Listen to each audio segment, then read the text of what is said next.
Alright, what's going on, guys? Welcome back. My name is Kreepers. I'm here today to talk about some more lore. Finally, some more lore has came into the website of Paladins. If you guys want to check that out, it should be on the same spot as all the others. It's actually named Chapter 3, and it's on the website of Paladins. And on the front of that website, all you need to do is just put a /lore. I can even leave a link in the description if it actually helps you guys.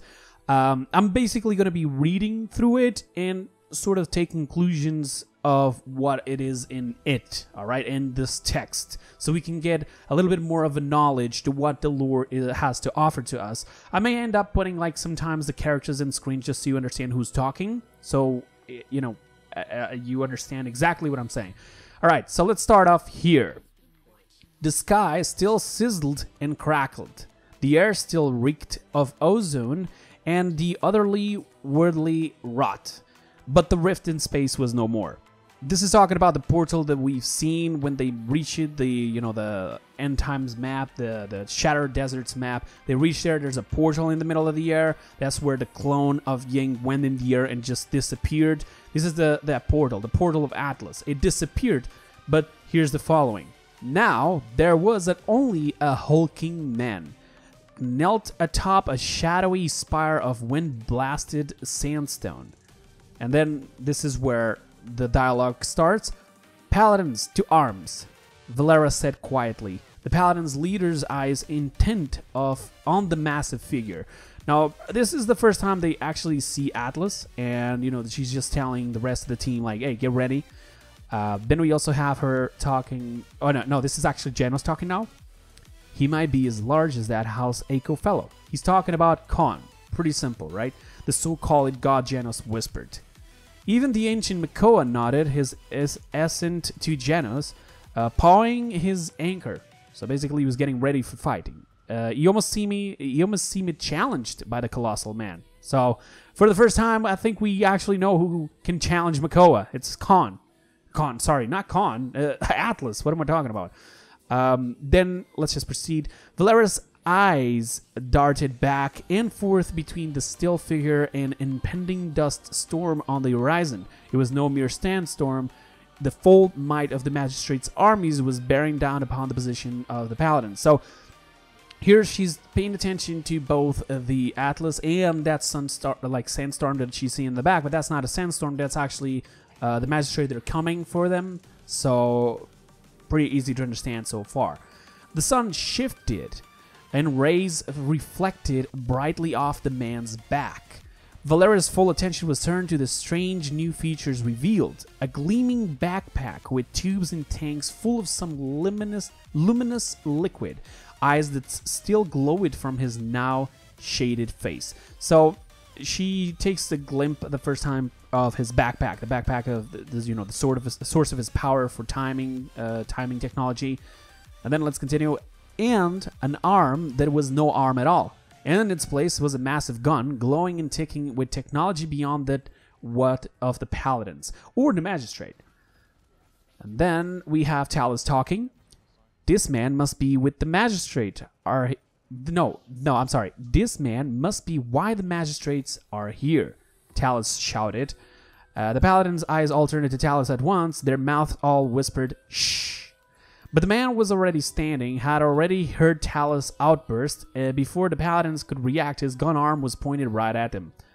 "The Magistrate?" His deep voice bellowed. "Are you the Magistrate?" "Nein, friend," said Valera. We were what remains of the Paladins." The man lowered his arm just a hair. Then he snapped his aim tight on Valera. "Is the darkness here?" he bellowed, his aim quivering for a moment. "Are you corrupted?" Valera slowly lifted her hands, empty, showing the man her palms. "I know not of what you speak," Valera said, and the man slowly lowered his gun arm. All right, so right here we have Talus saying, "Is this guy from the Magistrate?" And then he notices, and he points his weapon at the entire Paladins team. And started saying, "Hey, are you infected? Are you the darkness? Are you the Magistrate?" Because he knows the Magistrate is sort of the origin of this entire bad future where he comes from. So Valera just says, "No, we're not. I don't know what you're talking about. We're just the Paladins. We're what's left of the Paladins." All right. So next it says, but the magistrate will soon reach the Shattered Desert, she said, pointing to the horizon, and we believe they are here searching for something. And then this is Janos speaking. It's the darkness, I believe, Janos said. At least that's what the moon told me. Again with the moon, said Koga under his breath, rolling his eyes. Valera then goes, we believe time is short. And this is Atlas now speaking, shorter than you believe. The man mumbled, deep voice trailing off as his glowing eyes studied the ground, glanced back at the magistrate forces, then met Valera's gaze. The hulking man sprinted towards the edge of the spire, moving far quicker than seemed possible for his stature.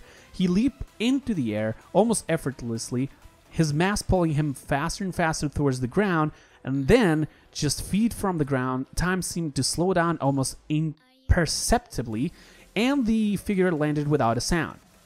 He extended his massive left hand, the only one he had, because he did lose his right hand, and grasped Valera's in a shake. They call me Atlas, he said. I have returned from the realm's future. So this far, you can understand that he uses powers and also to move around, because it says that he was trying to jump. He was going to jump from the top where he landed initially, where he saw them, to go down near the paladins to get close to them, and he was going a lot faster than it was supposed to. So he probably uses time to make himself go faster, and then when he was already about to hit the floor, he just slowed down time and almost didn't even do any impact. So this is actually cool for the lore, because now we know that he can control time at will in order to make himself go faster or slower. To be quite honest, I wished that this was sort of his ultimate, where he could actually create a bubble, and inside of this bubble he goes really fast and shoots a lot faster, but his entire enemies will all go down like really slow. They can't walk as fast as usual and not even shoot as fast as usual. Inside of this bubble, time is his and his only, and that would be actually pretty damn OP, like the size of the Maldumba bubble, sort of, if you guys can imagine. Alright. He then just greeted Valera, and now let's continue. Cassie gasped and clasped her hand to her face. The sudden motion knocking Ziggs from her shoulder with an angry squawk. The bird circled, then landed on the one nearby tree, who responded with a slow, drag-out scythe. The future? Imani said. Incredulous. No. Yes, that. Even the warders do not yield that power. It is true, Atlas said. I have studied the past. The warders did not have this ability. But developing this crystal technology was the future's last hope, Atlas said, casting his eyes to the ground. I am the future's last hope. Two veiled elves appeared on either side of Atlas, wrapping their arms around him in comfort. Only one of you? One elf said. That must be terrible, the other said. These are Ying's clones, okay? And he's basically just saying, okay, in order to save this all, they just created the time travel, get back in the past, and they're going to try to stop the future, although they're pretty much all dead. And, like, I was the last person alive. You know, everything's just, everybody's dead. Then, what went wrong, Shelling asked, suddenly more interested now that the elves had shown interest in Atlas. So basically, he's jealous. Okay, Shelling, I see you, man. I see you. The darkness, Atlas said, the glow on his eyes now focused on Xialing, a creeping, otherworldly corruption. It eats and spreads, spawning full abominations with the strength of 12 common men. So he's talking about those monsters we've seen in the trailers. Sounds like a worthy hunt, Tyra said. Tyra only thinks about hunting. God damn it, Tyra. A wry laugh escaped Atlas' lips. We tried and failed. And my future, you're all dead. Like, damn. They're like, oh, okay, you're all dead, boys. The paladins gasped, all save for Valera. Intent as ever, she was more interested in hearing his words, okay? Atlas' gaze looked on to Valera. I know you now. I recognize you from the ancient books, from the stories my father told. This was on the trailer for Atlas. He did see Valera there. Valera, is it? The near-immortal paladin nodded. Sharply, not wanting to interrupt. This part is talking about Valera. Like, yes, she's a near immortal paladin. She just said, yeah, but she's not doing any noise so she can not interrupt him so he can continue. And then Atlas goes, you survived much longer than the others, to a point where there was no paladins, no magistrate, only the darkness and those who stood against it. But in the end, none can stand against darkness. The only chance to stop it is to make sure it never exists. So we're seeing something here even stronger than Dredge, guys. Like, more annoying than Dredge. That's right. There is something. But here's the funny thing. Valera was one of the last people to die. She was the person that went all in until the end. If this character ever makes it into the game, which they already said they won't, but it's Seris, they can change ideas like in one second. But if that happens, that character has to be incredibly strong. She has to be a goddamn damage and stronger than like a Vivian, Dredge, and a Drogo's all together in one. All right, I don't know how strong she could be, but damn. Atlas, help me understand, she started, gesturing to the horizon. The magistrate. If they are not here for you, then for what? And he says, for a power they do not understand. Atlas said, clenching his fist, taking a deep breath, then relaxing. The ancient texts claim the magistrate saw a chance at victory to destroy the paladins.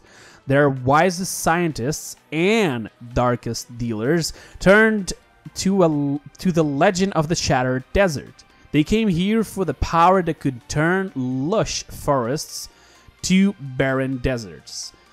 They came here for the shards of the moon, the stones that fell here. Atlas concluded with a snarl. Alright, so basically somebody tipped them off that there's some sort of a power there on the Shattered Desert that comes from the moon, and they can use this to destroy paladins, so they came here.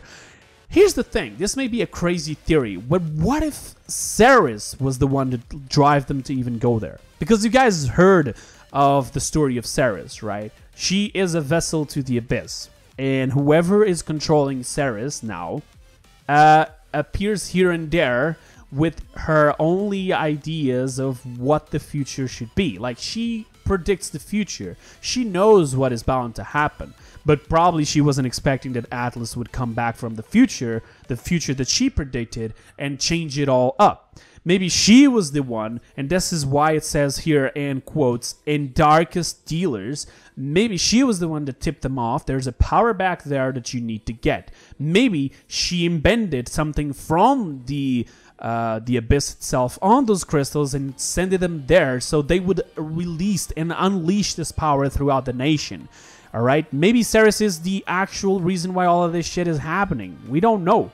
But I feel like the Seris and the Furia sort of story is yet to be terminated, so we may see Seris in the near future or not. We're going to have to wait to see that. But even so, let's continue, shall we?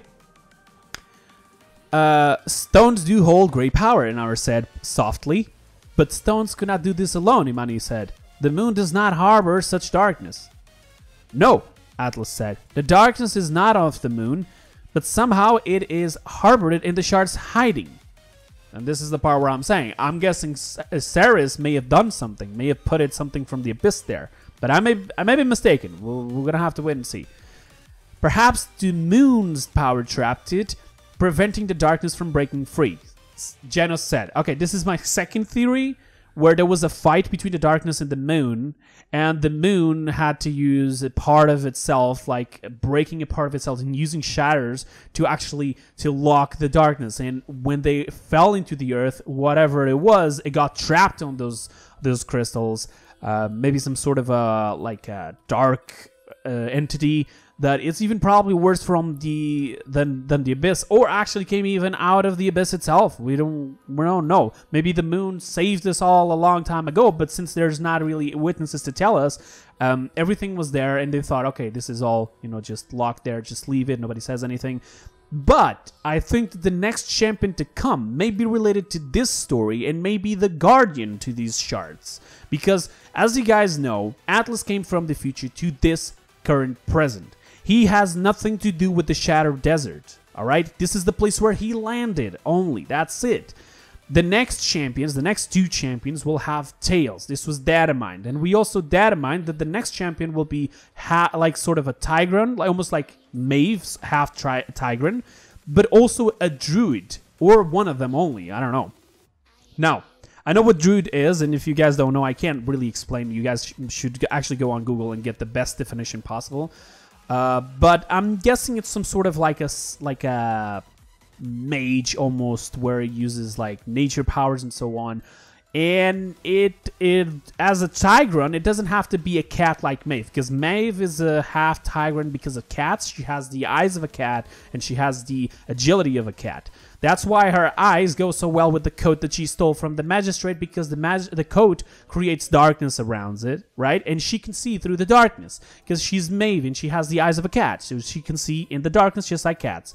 And that's it. It doesn't mean that this new champion has to be related to a cat. It could be a tiger, a lion, a wolf, you know, anything related on that same species. It could be something related to that. We know that the next 2 champions will have tails, so it is bound to be something like that. And this could be, again, the guardian to the shards of the Shattered Desert, because it makes sense. I mean, like, something has to be there protecting that, or that would just be there for anyone to grab, right? Somebody may have been there and protected. And here's the thing, throughout the Shattered Desert map, you'll see foxes, fox statues. So foxes, I think it's sort of Tigran, I'm not entirely sure, and it could be this. This could be the so-called guardian, the next champion. But even so, let's continue, and there's like 4 final lines, let's just go into them. But in their rush for power, the magistrate accidentally unleashed it, Valeris said. Atlas nodded. As I understood history, it is as you say. The exact details are lost in time. So what do you want us to do now, time guy? Koga said. In case you forgot, the magistrate are coming and we're out of time. That's pretty ironic. Thank you, Koga, for being like that. Atlas paused, surveying the ragtag group of paladins, then nodded. We must stop the magistrate, he said. But first, we must find help. And here it is. He must find help. That's what I'm saying. There's somebody related to that map, and that somebody, it is goddamn... It is the goddamn new champion, for sure, 100%. Like I wouldn't be so sure about anything else on this lore. This has to be it. But listen, guys, a little heads up on this. I'm not entirely sure what I'm saying. This information that I said is all data mined. It may not be. The foxes are there on that map for some reason, and Atlas is not related to the map, so it could be that or not, as you guys can see. But the final conclusion that I can take from this is now, after Atlas has talked to the Paladins, he will now be part of the Paladins. Atlas is a confirmed Paladins champion. Because right now with this story, he just grouped up with them to stop the Magistrate. He wants to stop the darkness, and Paladins don't want it. I don't think Magistrate want the darkness to destroy the world, but the thing is, somebody tipped them off to do that. So, like I said, it could be Seris just trying to, you know, control everything from the shadows and make sure it happens. It could be. I mean, we don't know. About that little picture on the book where you see the magistrate throwing somebody, like a girl versus the crystal, that girl is not confirmed to be anyone, so it just could be a random victim. I don't know. Alright, so let's leave it at that. This is pretty much it. I'm going to leave a link in the description for you guys to go into this lore. And finally, just a little heads up. This channel is reaching 10k subs really, really soon. And I want to do a Q&A for the 10k subs. So if you guys already have some questions for that Q&A, definitely go down in the description, let me know. For those who are on my Discord, I already have a private room specifically just for questions if you guys want to go there and put the questions. And I'll try to do a video after we hit the 10k where I answer all the questions as much as possible. Just try not to be stupid, okay? Like, let's just be honest. Don't ask stupid questions. Don't ask, you know, private questions and stuff like that. Just do a Q&A of anything you may have, you know, questioning yourself about me and my channel and anything that you may imagine. Also, you can also ask questions about my wife if you want, Savannah, and my puppies, my kitties. I got 4 cats, 2 dogs. So yeah, you can ask questions about that as well if you guys really have the idea for that. And now here's a little heads up. I got 3 giveaways to come. I got a giveaway still of a Chowling Omega. I got a giveaway of a Battle Pass, and I think I have a giveaway for Koga, the Omega Koga. I'm not entirely sure. I'll have to check that out. Right now, I'm probably going to turn on the Omega Chowling. It could or not be right now on this video. If it is on this video, just go down to the description. It should be a link there for you guys to enter the giveaway, all right? Pretty much like all giveaways, all the other giveaways. And if you guys don't want to miss all the future giveaways that I'm going to be doing and all the future content that I will be doing, just go down into my channel, sub, you know, press that sub button. Notifications up to you or not. It's completely fine. You guys get to decide that. And I also stream, all right? I also stream Paladins, Remrion, and so on. You guys can also join the streams to talk to me and so on in live. So, yeah, that's pretty much it for today. I hope you guys enjoyed. Again, links in the description for everything. Thank you so much for watching. I'll see you guys next time. And until then, have a wonderful time. Bye-bye, guys.